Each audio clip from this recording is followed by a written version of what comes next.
Hello and welcome to the African Tech Roundup, the show where we round up the week's most important tech, digital and innovation news from across the African continent. My name is Andile Masugu and with me is my good friend and co-host on the show, Defo Mohapi. How's it going, my dude? Well rested? All good. Still sipping on the last bits of a fruit cocktail juice like I'm on holiday.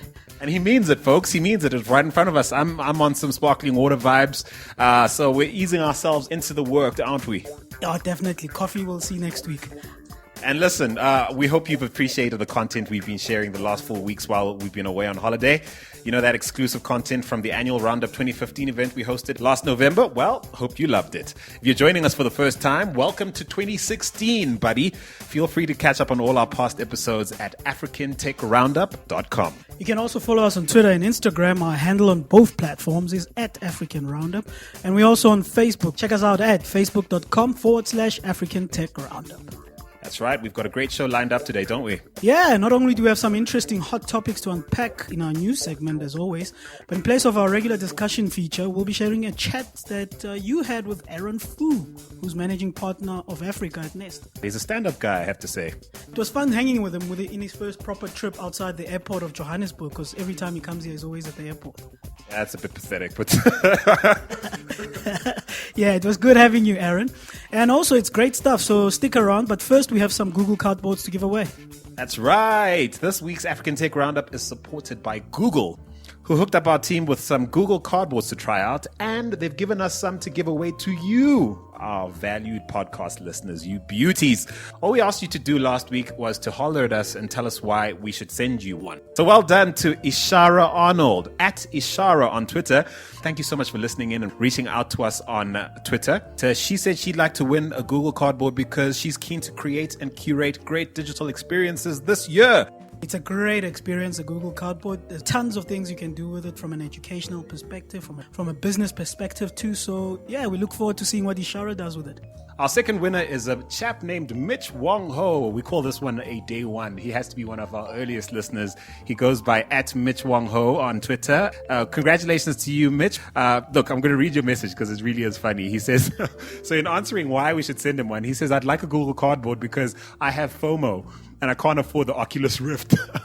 You clearly weren't one of their early backers because all their early backers just got a free Oculus Rift this past week. But you'll definitely be getting a cardboard from us. Congratulations to you both, Mitch and Ishara. We hope you have a lot of fun with your cardboards. And now, of course, Google Cardboard brings you immersive virtual reality experiences in a simple and affordable way. Check them out at google.com/get/cardboard. Before we get on to the news, here's a quick word from James Wamatai, who is the Director of Partnerships at the Bloggers Association of Kenya. They're organizing the Kenyan Blog Awards, which are happening soon. Take a listen. We've just announced the launch of the 5th Kenyan Blog Awards. The launch also coincides with the opening of the submission phase where Kenyan bloggers need to submit their bloggers into the competition. Basically, to submit, all they need to do is go to blogawards.co.ke/submit. These awards are actually the only ones in this part of the world where we honor and award Kenyan bloggers. Past winners of the awards include Mutua Madheka, Sylvia Njoki, This Is S, Sharon Mondia, and Sam Wakoba. Wow. Oh my word. Sounds like Kenya's going to be on fire for this one. Please keep us posted on everything that happens. If you hear anything good worth sharing, let us know. You know the hashtag is #ATRU on Twitter. Tell us all about it. Yeah, I mean, South Africa is known as the cradle of humankind. I guess Kenya is the cradle of geekkind. It certainly seems that way. Now, on to the news now, folks. First up, Netflix has invaded the planet. It's official. The video on demand service is reportedly available on pretty much every country on the continent and indeed most of the world, except for China and 1 or 2 other countries.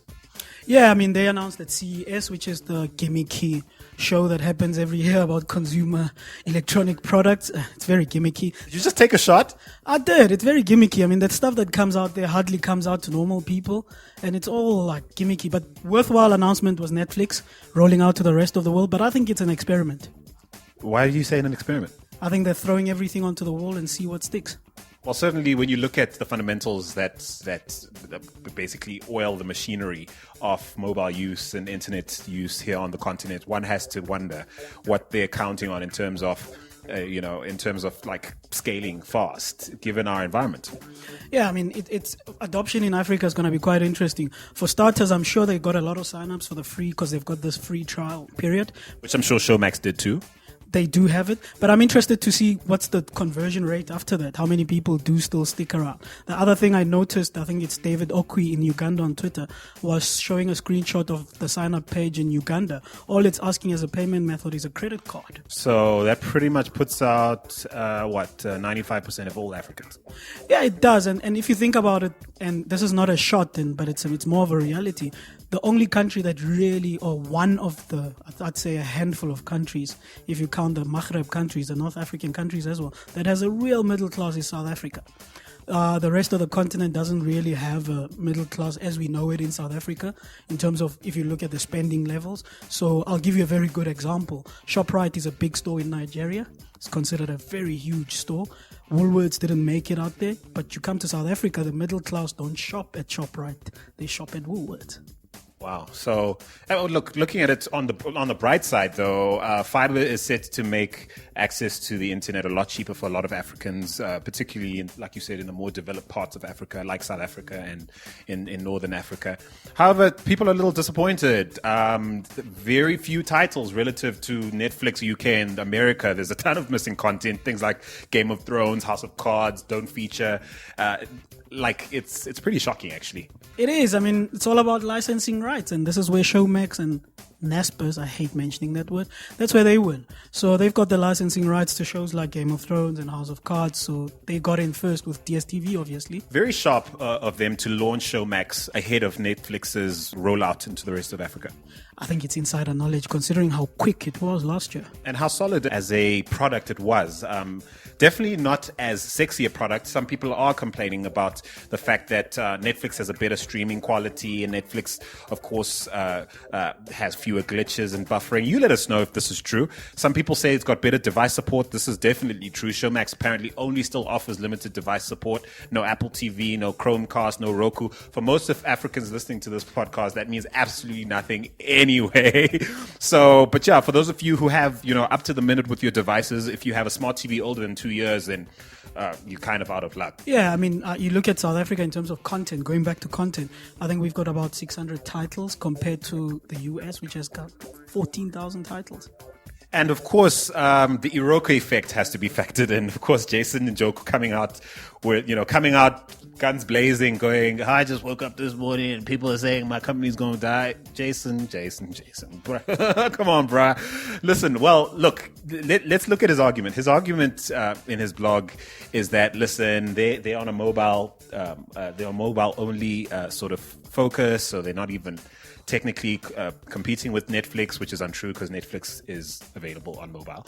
And then, of course, he says they also have very strong in terms of creating local content, and that's their whole angle. They're looking at creating content for the diaspora, and Netflix hasn't done that. I don't see why Netflix can wake up tomorrow morning and just throw a couple of $100 million into creating their own content. And look who's just walked into the building. My goodness. Yeah, Emeka's here. I mean, I think he can chip into the whole Netflix and Iroko discussion about local content as well. What's with our African brothers just walking in on our shows these days? They love Joburg, man. This is awesome. But tell us who he is, because I'm meeting him for the first time, shaking hands with a stranger at the moment. But who just walked in? Emeka, well, first full name's Emeka Okoye. He's a great mind in terms of semantic web, in terms of search engine optimization, and lately about artificial intelligence. I think he consults globally on the topics of semantic web and artificial intelligence. But he'll tell you a little bit more about himself and tell us about Netflix. All right, my guy. So you're just hopping into a hotbed of debate at the moment around what we're discussing at the moment. Welcome, firstly. Yeah, well, it's nice coming to Josie Town. This is my town. Just few meters away was the first spot I came to in Joburg. That's the Santin Holiday Inn. So that was in 2002. And just shortly before Joburg.co.za was created. Are you serious? Yes, I was here. I listened to the speech I mean, it was awesome. I mean, nowhere in Africa. Joburg was the first municipality that went online. That's insane. And I was a witness to it. I watched it live from my hotel room, not too far away from here. That is crazy. And now you're back in town for some more action. Yes. Hopefully, I'll be making a lot of trips to South Africa. I see a lot of engagement, interactions, and opportunities here. So Josie is home. All right. Well, it's a pleasure meeting you, certainly. Now, you just dropped in the middle of a discussion. We're discussing Netflix. How big is this Netflix story in Nigeria at the moment? Well, it's huge. People are excited about it. So much DSTV monopoly, in quotes. I mean, not many players have come in and have beaten them to their game. We had High TV, but unfortunately, a crash. I guess they didn't get their business all right. But now Netflix, the excitement about it is that, people online, especially social media, are talking much about it. But the truth of the matter is that it's not going to be a niche service. One of the things Iroko has mentioned about is, the subscriber base in Nigeria. And he pointed it out in his post. I mean, his post was, he explained it well. This is Jason, actually, because we were actually talking about him when you walked in.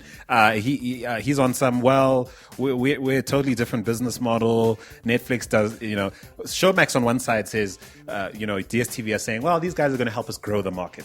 Iroko TV is saying, these guys have nothing to do with what we do. We've got a mobile-only focus. We're making local content for diasporans and locals and a local audience that is mobile mostly.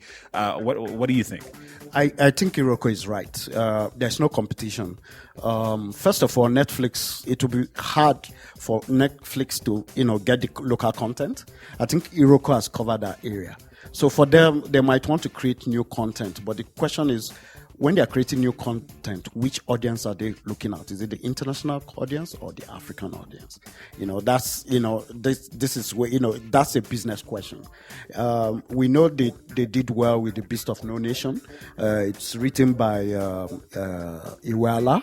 Iwala is a Nigerian. Production was done in West Africa. They used a lot of Ghanaian actors and actresses and, so that looked almost like a local production, just like Slumdog Millionaire, which was a British crew with an Indian production, So whether that can work in Africa, I doubt. And this is the Idris Elba movie where he plays a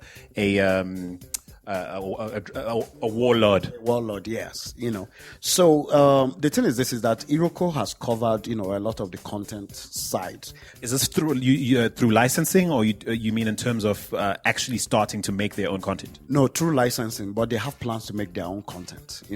I am sure they've started some production, but I'm not in Iroko. So they have the Nigerian content of Nollywood. Nollywood is the third biggest movie franchise in the world. So they have that, and they have the diaspora, So it's not so hard, for you to figure out that, Netflix, to be hard for Netflix to, knock them off, that.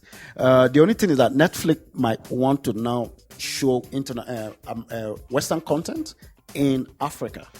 But the problem with that is that, broadband is expensive. Subscriber base is low, very low. So it's not, then we have the market of DSTV who are offline. So it's not, for me, I don't think Netflix will dent anybody's market. And on the streets, what are the Nigerians talking about? Are they, we see obviously the non-average Africans talking about this, making it trend on Twitter and all over social, but we know that's not the average consumer on our continent. What are the streets saying? No, well, those talking online are not the average. They don't even represent, the whole demographics. So we have to take their comments with a pinch of salt. The truth of the matter is that DSTV, for instance, which is the biggest on the continent, serve, the top to middle class. And we've had this discussion about the low middle class in Africa. there's been the debate since the Nestle debacle, So for now, we are not even sure whether we have up to 50 million Africans in the middle class. I could tell you that DSTV in Nigeria is not up to 2 million. There are more DSTV machines here in South Africa than even Nigeria with 170 million. So we have a very low middle class in Africa, in Nigeria. You mean by in global terms, of course, because we have to suppose there are apples and apples and that kind of thing. So in a real sense, when the Western world talks about a middle class earning so many dollars a day, living on so much a day, that middle class doesn't quite exist in the sort of numbers that Netflix might wish it did. No, it doesn't. Broadband is expensive. I mean, look at, in Nigeria, a lot of, for instance, in Nigeria, a lot of the MNOs are offering free data, based on, your recharge, So it's not so much about people wanting to pay for data, but, most of the data is coming, let me say a lot of the data is coming from recharge. Now, one thing again is that one of the attractions to DSTV, one of the major attractions of DSTV is sports. You can go back to the licensing, why the Nigerian Barclays Premiership license is very expensive. It was when the High TV, the local digital station, acquired the license, beat DSTV some years back. And, they hinged their business model on that sport. I guess that's one of the reasons why they went down. So they had to overbid from DSTV, making it too high for DSTV to pay, so that they can have something to leverage on the market. Sports is a big deal, very big. And a lot of us pay DSTV because of sports. So Netflix, for instance, if they don't have anything for live sports, then their opportunities is limited. So sports is really big in Africa, especially in Nigeria. And if you remove sports from DSTV, I can tell you DSTV subscription will go down. So that's what I think. And Tifa, what do you think the news of Netflix coming into the market has done for the boardrooms at places like Vidi, OnTap TV, View? What do you think they're thinking, and what do you think their strategic plans to stay alive must involve at the moment? Yeah, definitely. For the smaller guys, I think the guys who've just launched like Vidi and OnTap TV, who are purely mobile players, I think they should be worried about Netflix, because that's where they play. They're looking for that niche market of middle to upper class who want to watch House of Cards, etc. But as Emeka says, the middle class, and in terms of the lower middle class, they're more focused on sports, and that's why they stream or watch online or watch DSTV. I suppose the dark horse in this whole story might be broadband prices coming down steeply very quickly, especially considering that a player like View is owned by an MTN. Well, let me talk about that broadband prices. It's not coming down, Why? Look at it. The continent is surrounded with a lot of cable, undersea cable. The question is, why has it gone now? It's not like new cables are going to come in. Many new cables are coming in quickly. The thing is that there are too many challenges, that last mile. It's terrible, in Africa. Too many challenges. So I don't see broadband prices going down sharply in the next 5 years. Maybe Google will succeed with that balloon of theirs, or Facebook with that plane. Well, maybe they will, because they're partnering with Seacom. But this goes back to something we covered at the annual roundup with Brendan Doyle, who invests in Seacom, where he mentioned that on the wholesale side, so prices have dropped. So, for instance, he gave an example of a product that Seacom sold wholesale to service providers like your MTNs, etc. They'd sell it at $99 million a couple of years back. They're now selling it at $2 million. So going back to Emeka's point, the problem seems to be at the last mile with the service providers. They're not dropping prices. And in terms of, again, from a consumer point of view, Showmax still remains a lot cheaper. Granted, we talked about just before you came that some people are saying that the quality, the streaming quality, the amount of buffering you get with Showmax still doesn't quite match, how slick and smooth Netflix is.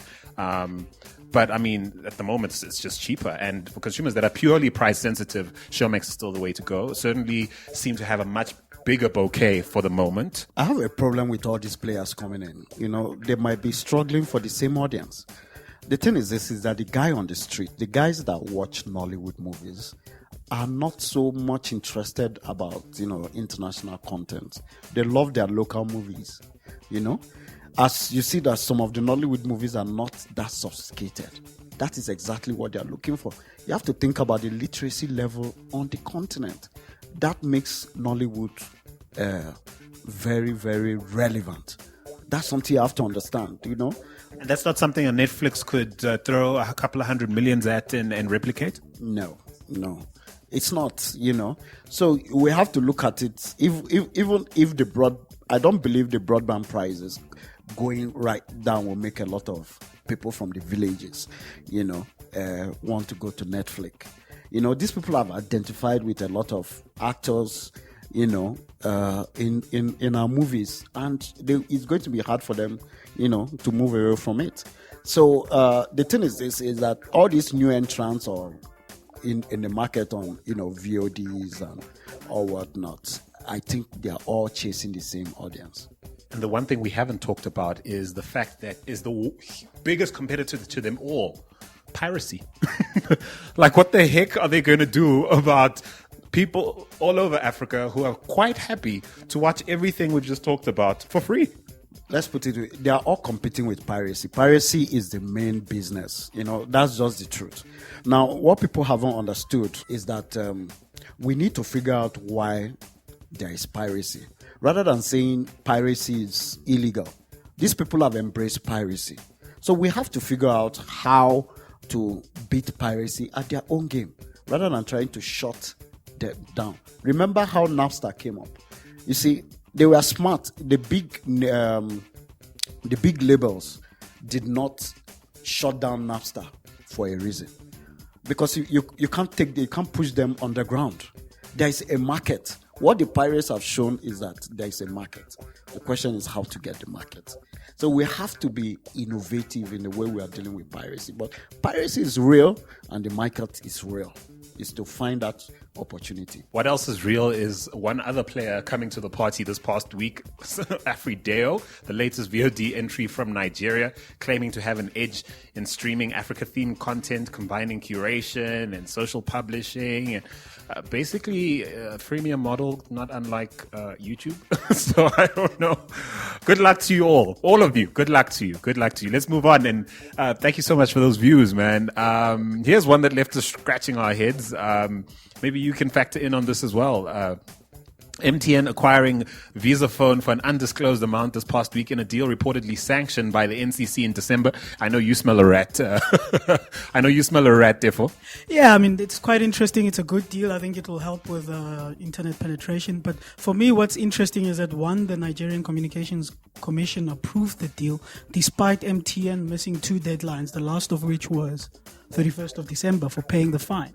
So, and what makes me become skeptical is the amount of the acquiring is not disclosed. So the question I start asking and being skeptical and cynical sometimes is, wasn't this perhaps a way of paying back the fine indirectly? But maybe I'm wrong. And here's the other thing. Is this before or after MTN actually took the NCC to court over, well, basically disputing the amount they should pay? This is all very strange to me. Yeah, I mean, okay, I might be completely wrong, and this is just coincidence. Maybe the deal has been in the works for months on end, but the timing is quite interesting. Certainly a lot of layoffs being reported. MTN quite clearly interested in one thing as far as Visaphone is concerned, which is access to that 800 megahertz spectrum to launch 4G LTE services, which would give them a huge advantage in Nigeria. What do you make of this deal? Well, okay, from the technical side, it does make sense because it's just about the spectrum. But, outside the spectrum, nothing else. So basically, outside the spectrum, Visaphone is not giving MTN anything, not location, none. So they've basically lost the fight against GSM. They essentially a failed entity. Everyone's going to lose their job pretty much. I'd say a lot of people are going to lose their jobs, and I'm sorry to say it that way, but it's quite clear that all that MTN's interested here is the spectrum. Well, the truth of the matter is that to the common man, the technology shouldn't really matter. It's just that if they've done the services very well, It doesn't really matter whether I'm using CDMA or GSM, as long as there is a smooth integration, But I guess, we lack, but this is a general telco thing. Not much innovation is coming out of this space. So I guess VisaPhone just fell, unfortunately. But they were a good company, And then with the layoffs, which is obviously, that's why I said, the only value VisaPhone has is the spectrum. So aside that, nothing. And of course, look, it'll be interesting to see how MTN reports on this. The MTN group reports on this particular transaction. Is it in fact big enough for them to be compelled to tell us exactly what they paid? And as MTN Nigeria being a key part of that group from a revenue perspective, it'd probably be something they need to tell us about. I'm looking forward to hearing that. Yeah, and I'd like to compare how much they acquired VisaPhone for, now that we've likely established that they're only acquiring it for the spectrum. So compare that amount they paid to acquire VisaPhone to how much it would have cost if the spectrum was available to purchase. Well. Anyway, next user growth update we thought was significant. We don't often do these sort of press release-y type things, but we thought this was an interesting piece of data out of the Swedish phone ID app Truecaller, which has reportedly crossed the 4 million user mark in Kenya. And they, of course, already have over 16 million users in Egypt. This is interesting. It's interesting. I don't know if our users know Truecaller. Truecaller is that crowdsourced telephone number app where you put people's names and assign them to a company's names, organizations' names, and assign them to the company, to the telephone number, apologies. And also, but what's more interesting about it is it also works as a spam filter for telephone calls. You can say that this telephone number is a spam number, it's a telesales number, and if you have the app on your phone, it pops up in red on Apple iPhones and says this is identified as spam, so you don't pick it up. And also, if your ex has tracked you down and you've been trying to shake him or her and has changed their numbers, you will be able to tell that it's him or her, and you might want to sign up for that reason. But definitely a lot of good traction in terms of user acquisition for this company, which is very interesting. Africa definitely proving to be fertile ground for their growth around the world, to be sure. And so to Kenya next, we're following their legal squabble with Safaricom late last year over regulation issues. Bitcoin trading platform BitPesa is now offering Bitcoin payment and trading services in Kenya through Airtel. In Uganda through Airtel and MTN, in Tanzania through Airtel and M-Pesa, and in Nigeria through Quickteller and Paga. Safaricom must be thinking, did we miss a trick with this one? I think Safaricom has gotten so big. This is my personal. They've become so big that in the process they've become short-sighted. Bitcoin is here to stay, and subsequent to them banning all these Bitcoin operators and disconnecting them from Safaricom, they seem to have lobbied the Kenyan Telecommunications Authority and the Kenyan government to release statements and press releases, of which we spoke about on social, warning people against Bitcoin, telling people that Bitcoin is not legal tender in Kenya, which is factually true. Bitcoin is not legal tender anywhere in the world. So that's true, actually. It is true, but they went a step further, warning people that almost saying that, short of saying that Bitcoin is like illegal money. That's right. Interesting here how one can't help sensing that perhaps a Safaricom is a Kodak in the making, a BlackBerry in the making. Some of these decisions do not seem sound. Well, let's get one thing. Right, as at this point, it's illegal. We quite agree, but I mean, illegal or just not widely accepted, officially accepted? Officially accepted, that's the word. But, the best advice I would give CBNs now, central banks in Africa, is to do what we call smart regulation. You follow innovation. You can't, I know, by default, they want to regulate everything. But there are certain things you can't control. You can't control innovation. So I do understand the point from governments, they're skeptical because, they're in the dark. They are not exposed to the opportunities and, what it offers. And I can understand when central bank officials make statements against Bitcoin. But my advice to them is for them to figure out how best to position their central bank for Bitcoin explosion. Because it's going to happen, and they will not have control. So it's in their interest for them to have control. not control or regulating the thing, but, to have visibility of what's going on in the Bitcoin sphere, so that they can use that to manage the country's financial state. That's what I'm saying. So the whole idea of coming out outright to say it's illegal is actually not the best position. UK, France, central banks or treasury officials have made statements, and none of it is about calling it illegal. It's about watching, and finding how they can allow this to play within their environment. My concern really is around this as a lost opportunity for financial inclusion. I think this is the biggest opportunity for central banks of developing countries to truly be part of something that could democratize financial systems that have left people on the outside for the longest time. Now, am I saying that there isn't an immediate and obvious outsider-insider element to Bitcoin and the blockchain? Of course there is. But how about using this and seeing this as an opportunity to really do what central banks and governments should be doing, is looking out for citizens? And I feel like Airtel really is standing in the gap in this one with regards. And certainly I think history will look back on this, and even investors might look back on this one and go, Safaricom, you got this one wrong. Yeah, definitely. And also, you mentioned financial inclusion, apologies. Exclusion is what's currently happening, but it also will happen at a lower cost. I mean, the cost for banks currently to just have one bank account is crazy. So with Bitcoin and the blockchain and being able to assign everybody a blockchain where they store their money in Bitcoins is much cheaper than the system currently. So I don't see, it doesn't benefit people like Safaricom or central banks, as Emeka says, to speak against Bitcoin. It's going to happen. Well, now moving to South Africa, I didn't notice this. I'm just noticing a trend in our news feed this week. A lot of mobile telcos. I think the merge between mobile money and mobile telephony definitely becoming a trend as early as January in 2016.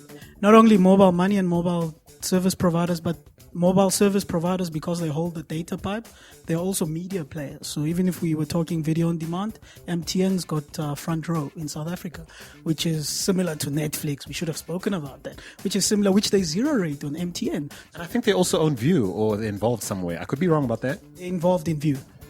So yeah, so mobile service providers are everything these days. Pretty much. And so bringing it to South Africa now, where Vodacom is still yet to explain to all of us how an error led to some of their customers being double debited last week. So this is a little scary, given the size and scale of the kind of monies we're talking about. And it's left a lot of people wanting to know how a mistake that big could have happened. Yeah, I mean, that's definitely worrying. It speaks to the ERP systems, their financial systems, in terms of checks and balances there and how they work. And were they hacked? What are their security protocols? Should we be a little more worried than we are? Or is it more of a manual process that they've led us to believe is an automated process? I don't know. But for me, again, being cynical, yes, they paid the people back, I think, after a day or two or a week. But what happens to all that interest that they gained during that period? And the interest that customers lost and the inconvenience that customers lost of not having those funds. And all they did was give people extra data. This is reminding me of another story we haven't covered, but Facebook apparently testing in parts of the world how people might respond if they cut their service. They did this to Android. Who knows? It might come out in some expose one day that Vodacom just wanted to see what we'd all do.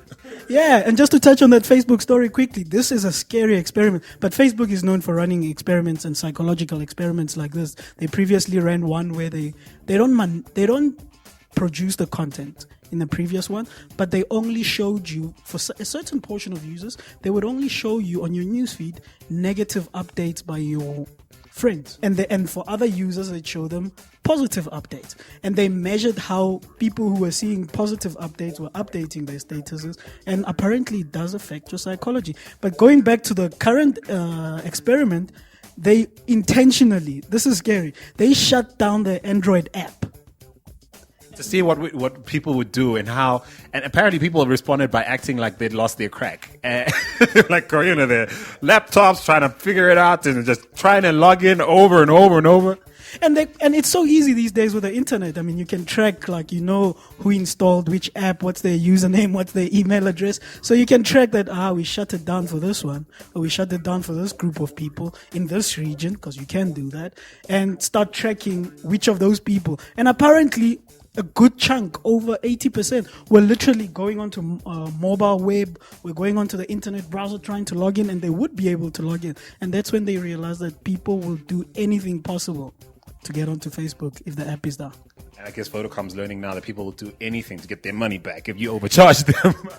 Yeah. Well, listen, that about does it in terms of this week's biggest stories. But as promised for our discussion segment this week, not that we haven't had plenty of discussion already, but for our discussion segment this week, we're sharing a conversation I had with Aaron Fu on his recent visit to Joburg. Now, we talked about everything from what he's personally looking forward to in 2016 to what's striking his fancy these days in his professional capacity as the head of a leading VC firm on the continent. Take a listen. What are you most excited about at a personal level for 2016? What sort of things are you looking forward to as Aaron Fu before we talk about, what you're looking forward to as Nest and all those good things? Sure. I think, 2016 marks a milestone for us because we moved into Africa in 2014. And I think it's the year where we feel that we want to start understanding a little bit more about the people. We want to start really boosting our Kiswahili lessons. We want to start really learning sort of more about the cuisine. So we've gotten a couple of chefs to sort of teach us their secret recipes. So looking forward to having you over at my place in Nairobi, where we can whip you up a great Kiswahili feast. I'm not going to say no to this. And of course, we have our plans to hit certain parts of Africa, at least north of us, in the new year with the annual tech roundup. And with, Nairobi may just happen. Oh, you must. The nyama choma, the coastal food is amazing. I have to take you over to the coast for some great breakfast. You just won't believe. Malindi has some amazing food in the morning. You just have to come over. Well, Nairobi will have to beat out Accra, Cairo, maybe even Tunis. So we'll see. Well, we picked Nairobi to start off with. That can't be a bad choice, can it? The man is making a case for Nairobi, and a good one too. Listen, it may just happen. Well, again, so I've asked you what you're excited about for 2016 on a personal level. What does Nest have to look forward to that perhaps didn't happen in 2015 or needs to happen more of in 2016?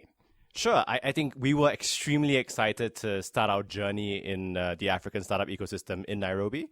I'm glad to say that after the 4 or 5 months we've been there, we're even more excited than before we began. We'd love to build on our reputation of some of the best events that we've run in Nairobi, take that not only to the rest of Kenya, but also to the rest of the continent. Would love to see some of our panel discussions come across to Johannesburg as well. We're also really excited at our partnerships. So we run a product lab right now with Barclays, and we're in discussions to roll out a whole number of accelerators in the rest of the continent. And we're really looking forward to bringing innovation and startups from all across the world into Africa, whether that's in agricultural technology, in fintech, or even in insurance technology. And as well, giving an opportunity for local founders to interact with these international startups as they come through. So 2016 is going to be a really, really major one for us. I think the other great piece that I'm really, really excited of is while we started our journey in Nairobi, 2016 will be all about the rest of Africa. 2016 will be about what can we do in South Africa? What can we do in West Africa? I've had a couple of really, really, really good exploratory trips in Lagos, Accra, now in Johannesburg for the very first time, and many in Cape Town as well. And I think, we have some really exciting opportunities to bring Nessa's own brand of acceleration, as well as connecting these cities to the rest of our startup ecosystem in Paris, London, LA, New York. We're really looking forward to that piece in 2016. As tech media, we often point to actual deals getting made as a sign of you doing what you said you'd do when you first got here. And there seems to be a little bit of a buzz. You finally started to identify some investment prospects and invest in them. Sure. So I think there's two fronts, right? So one of which is we're really proud that we were able to send 2 African startups across to our FinTech Accelerator in Hong Kong. Many of them have already had great conversations with Asian banks around looking at piloting their technology. So that's really, really exciting. I guess the only other comment I can make on the investment side on those 2 FinTech startups is we invest in about 80% of the companies that come through our accelerators. So watch this space. And certainly we've already identified many, many companies based out of Kenya, based out of the surrounding East Africa region that are already addressing global clients. And we're really, really excited to be partnering with them to further their scaling in the rest of the markets outside Africa, especially if they have a push towards Asia. So really, really excited at those prospects as well. And we all know the last quarter of 2015 was a pretty hairy one for investor relations, particularly in your part of Africa, or at least where you live, East Africa, issues around Ngani, and actually all over the country, all over the continent. I think of the telecoms that just hectic furor around their presence and the way they've done business so far. How have you been able, as Nest, to sort of wade through the sort of mire of these issues? Sure. I think, not to put it too simplistically, but I mean, those are real issues facing the ecosystem. I think they create a lot of distrust among individuals.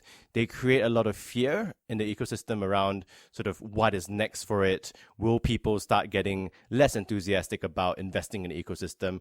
Will people start looking more at the risks versus the potential reward from being active in the ecosystem? But as Nest, again, not to sound too simplistic about it, but the startups that we invest in have markets which are all over the world. And very often they would have teams and staff which are also all over the world. That kind of limits our exposure to purely domestic issues. So while the Nairobi ecosystem might be taking a hit in terms of maybe even consumer confidence in buying from startups, I think that was sort of the biggest thing coming out of Ngani, right? I mean, a lot of people looked at what's going on with the board. Do we need to think of a new way around how do we manage governance? But really, I feel the most sort of saddest thing about it was that most people just stopped using Ngani, and more importantly, they then question buying from any other startup that's coming out of Kenya. So while that is challenging, the other thing, of course, is that primarily affects Kenyan companies buying from Kenyan startups, right? Because a lot of our companies are Kenyan companies with customers, again, from all across the world, that risk is mitigated a little bit. That's not to say the Kenyan domestic market is not important to us. It really, really is. But of course, being global, we are able to sort of spread that risk out a little bit more. I suppose that validates what you said earlier, that your point about Kenya being a gateway to the rest of the continent. It is in a true sense, based on what you just said. No, absolutely. So we intentionally push all the founders that we work with to go, have you looked at Lagos as a market? Have you looked at Accra? Have you looked at South Africa? If you're not comfortable with those markets, we can help you get to Indonesia. We can help you get into the US. We've just sort of increased our team in New York as well. Is your fintech startup applicable to some problems that some banks based out of New York are facing, right? Are you solving something to do with regulatory technology? Are you solving something to do with compliance reporting? I think we definitely intentionally push all our startups to look in that direction.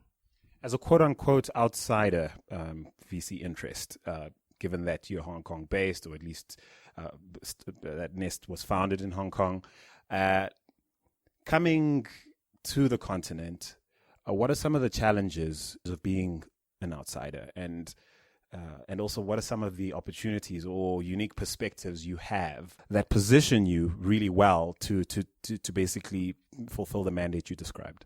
Sure. I think, some of the biggest challenges is I walk into a lot of meetings where people have known each other for a much longer period of time, where there's a lot of historical issues that have sort of, colored the relationship between other people. And I think, it's been a learning process to try and get a lot more up to speed with how the ecosystem looks like. We've sort of been able to overcome this quite quickly, actually, by hiring locally extensively. love our team in Nairobi. I feel they are absolute superstars and leaders of the startup ecosystem.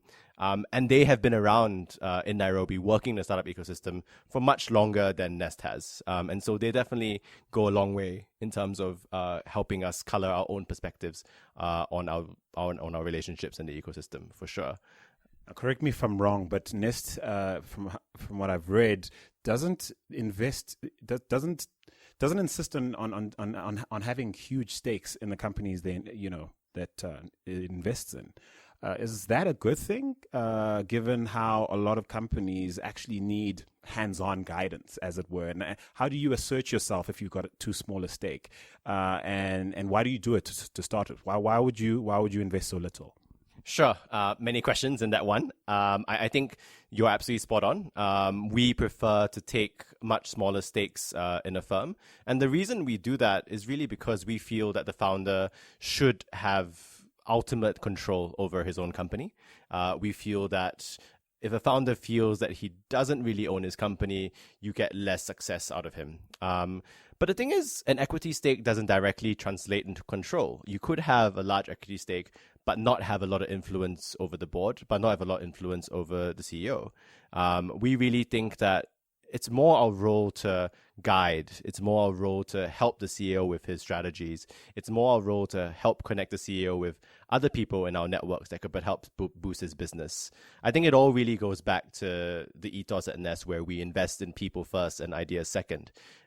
We definitely believe that we are investing in you, the team, and you, the CEO. And because we believe in that, why would we ever try and sort of supplant your authority? We just wouldn't. You come first. Your idea comes second completely. There are obviously areas in tech that must excite you personally, but might not be a great fit for the Nest system. What are those things? And then tell me about Nest as well.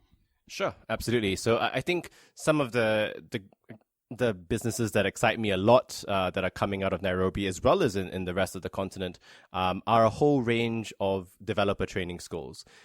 You've got Moringa School in East Africa. Andela has obviously gained a lot of traction in Nigeria. It's now just starting up in Nairobi. You've got Mest in Accra, which are doing amazing things. Huge fan of Yorn's work, being able to marry both technical training and sort of business training. You've also got Coders for Africa, very, very huge fans of them, building on existing developers to sort of really take them to the next level, giving them really exciting international projects to work on. And the reason I personally am excited about these projects is primarily because they are building a pipeline of technical talent which will fuel the startups in 2017, which will fuel the startups in 2018. And I think that's what will deliver the truly, truly successful startups in the years to come. But Nest wouldn't invest in them. Why? Nest might not invest in all of them is probably what I'd say to that. And I think a primary inhibitor for us investing in any education business is this notion of scalability. To reiterate one more time, we can only invest in startups that are going to scale global, right? And I think the reason we do that is because that best utilizes our own strategy, capabilities, and our own network. A lot of education startups just can't scale as efficiently. You look at a typical classroom setup, you need to set up another classroom, you need to rent another classroom, you need to hire 2 more teachers, you need to hire 1 more administrator for every 30 students that you take in. There is very little that I see in terms of an ability to service 300 students while sort of gaining any real efficiencies. So that's sort of a challenge that I see with most of them. But that doesn't mean that they're not successful businesses. You can run an extremely successful businesses that just requires a lot of capex to scale. That's perfectly fine. But that's just not Nest's mandate. So describe the perfect sort of investment candidate for Nest. Sure. I mean, the perfect investment candidate for Nest in Africa, anyway, is a founder that truly, truly believes in the mission of what he's looking to build. We love investing in founders who feel that what they're building is their purpose in life. Very often, the founders that we work with have had personal experience with the problem and have come to us and said, look, I really need your help to do this, to scale even faster, but even if you don't help me do this, I will do it anyway. And that kind of shows us that that individual would have the perseverance necessary to be able to follow this through. The other aspects of startups that we feel are ideal are ones that leverage our capabilities thoroughly, ones that leverage our capabilities geographically. So whether that's pushing out into new markets, certainly more in Asia, whether that's from a supply perspective. So perhaps, do you need to have your supply chain on your hardware piece sorted out? We can definitely help with that. Or are you looking at entering a new market that's also in Asia? But also, we would really love to speak to more founders that are playing in spaces where we have vertical expertise. So whether that's health tech, whether that's fintech, whether that's IoT, whether that's smart cities, whether that's medical imaging, would love to speak to these founders as well. So I think if I were to describe the perfect one, it would be one that's, very, very driven in terms of fulfilling this purpose, one that is looking at taking his startup globally with an Asian focus, and one that is playing within one of the verticals where Ness has a strategic advantage in terms of helping them gain access to a wider market. Could that candidate be pre-revenue? That candidate can absolutely be pre-revenue. We've definitely admitted startups into our accelerators before, which pretty much just had an idea on the back of an envelope. That's absolutely no problem at all. Again, sorry to read the mantra, but it really is about founder first. Pre-revenue is especially okay if the founder has had other businesses before, if the founder has a great track record, whether that's as an entrepreneur or whether as an entrepreneur. And I would love to emphasize that entrepreneurs actually make fantastic founders as well. I see a lot of founders come through, and actually their story is more in the various organizations I've worked with. I've built up products from scratch, right? I've never run a startup. I've never had to start my own company, but I've run my own product. And I think that sort of delivers a little bit of confidence in terms of your track record of running a business. There seems to be this glass ceiling, though, or at least this perception that if you haven't had an Ivy League education, you don't have a couple of blue chip firms on your resume, you basically, you've never traveled the world, haven't seen the world, and have a context for creating products that will appeal in other markets. A VC interest like yours will walk right past. What would you say to someone who's sitting here, who's listening in right now, who basically fits that bill but has a great idea? Should they give you a call? No, absolutely. You're a scrappy entrepreneur. Clearly, you've been scouring the internet for the best startup news and therefore stumbled upon this podcast. So you're actively looking for information, right? Take that same attitude and apply it to, I need to learn more about this market. Go out there, connect to the startup ecosystem in that market. I've been involved in startup ecosystems all across the world, and I can guarantee you that they are extremely collaborative. Nairobi is always very known for being very collaborative within itself, but frankly, most startup ecosystems would love to hear from an entrepreneur in Zimbabwe or an entrepreneur from Nigeria around how their product could potentially be deployed into, again, Manila, Thailand. I'm sure that it's all about just reaching out. Eventually, as a founder, you've got to reach out to your customers. You've got to reach out to your investors. Why not start reaching out to where you want to roll out your product? You clearly are scrappy enough. You clearly have worked hard to form your team. You've worked very hard to do some customer research to figure out what your core value proposition is. But why not apply that same thing to figuring out what other markets, can use in terms of your product? I think also worth mentioning that reality still is that a majority of the startups that we look at in Africa have been founded by individuals with extensive corporate experience, with a lot of blue chip names on their CVs.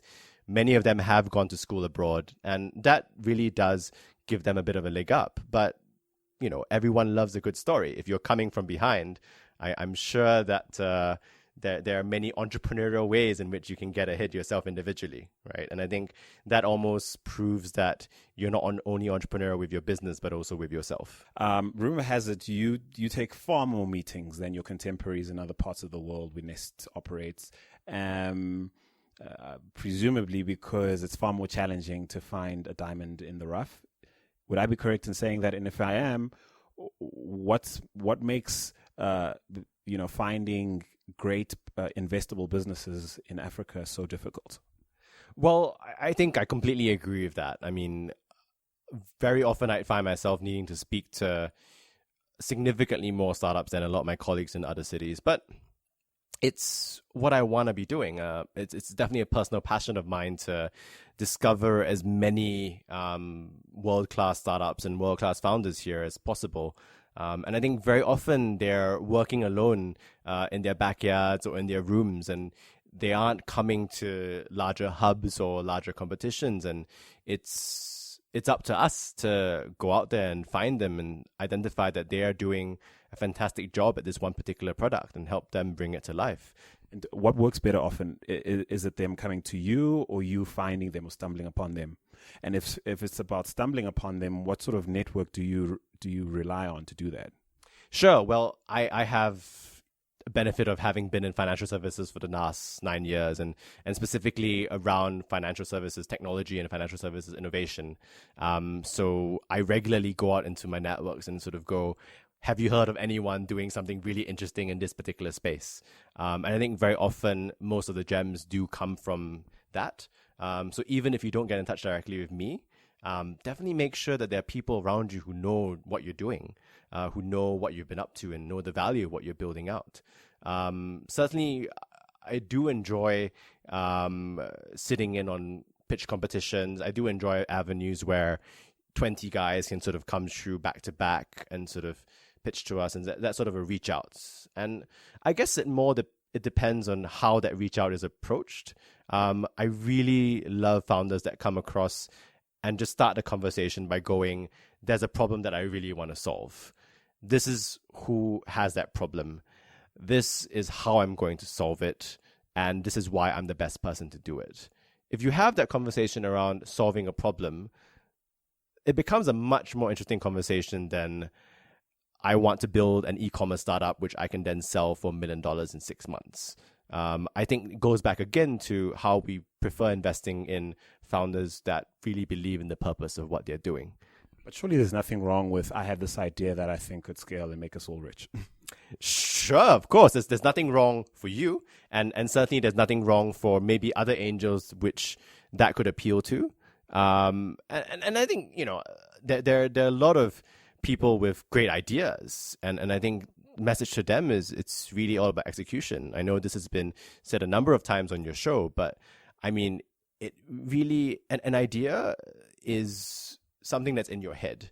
Until it's out of your head, until it's a product, until it's a business plan, until there's a team around you building it together with you, it's an idea in your head. And an idea in your head is worth significantly less than an actual product, by far. So, to that, I would just say, if you have an idea, test it, run it by more people, get pre-sign-ups, right? Kickstarter is there for a reason. Pre-sales are a fantastic way to fund your first prototype.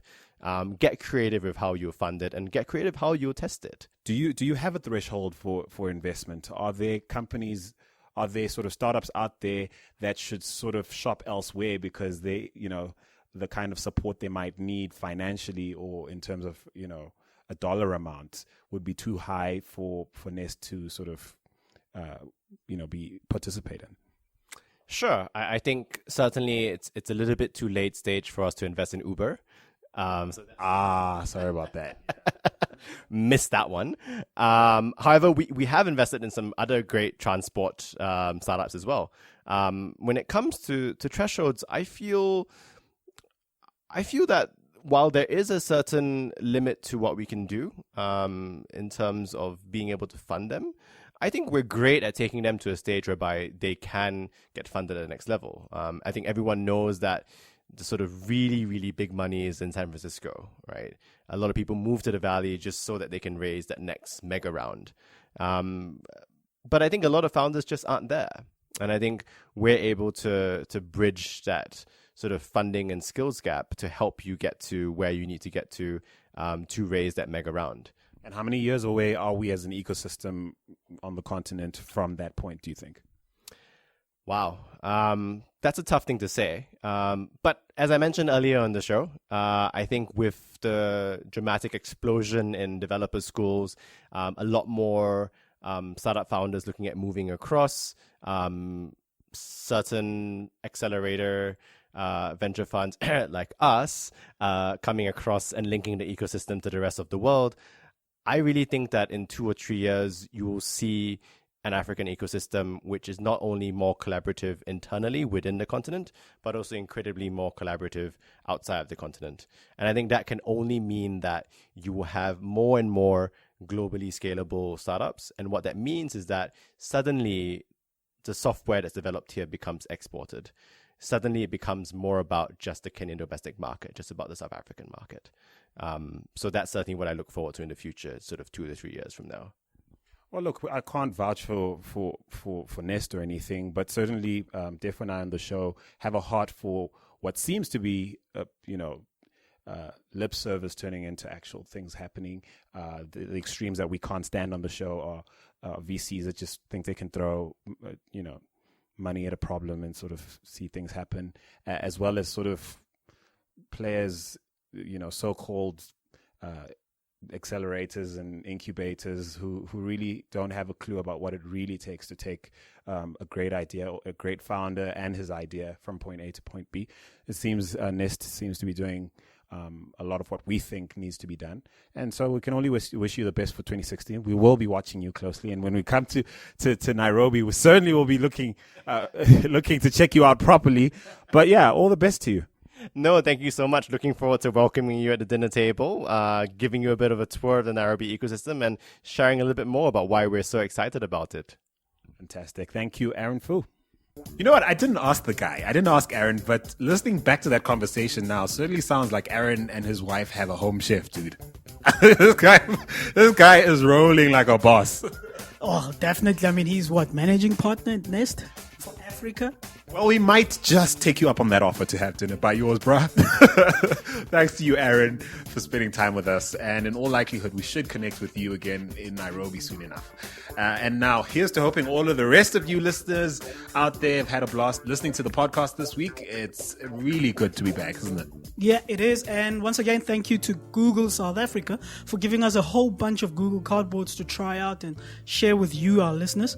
Google Cardboard, it brings you immersive virtual reality experiences in a simple and affordable way. Check them out at google.com/get/cardboard. And from me, Tefo Mohapi, it's cheers. It's cheers from me too. It's your boy Andile Masugu. See you next week. Ciao. Oh, Flip, let's just leave out our guest. You might want to say, you want to give a shout out to Nigeria. Oh, yeah. Well, Nigeria, I'm coming home very soon. The thing is, this is 2016. My dream is, for Africa to start taking back where we were before in terms of technology. Now we need to, slow down the startup sound. There's so much startup noise. We need to start developing technology, whether it's software, whether it's hardware, or whether it's firmware. I mean, we have opportunities now. IoT is up, big data is up. We need to start creating technologies that even the Western world will need. That's my dream for 2016, and I hope everybody's in fight to achieve this. Hey, man is preaching up in here. Did you see what his t-shirt says? What does the t-shirt say? Oh, data is the new currency. Yes, now. Data is the most important resource in the world right now. And, we need to start tapping into what data could do for all facets of our life and businesses. So this 2016 should be a year we should tap into a new realm, and we should be driven by data for everything. The man has preached. The pastor has spoken. Take it easy. Thanks so much for being with us, man. Oh, man. I would love to. Definitely I'm coming back. So this is awesome. Again, we say goodbye again. Take it easy, everybody, yeah?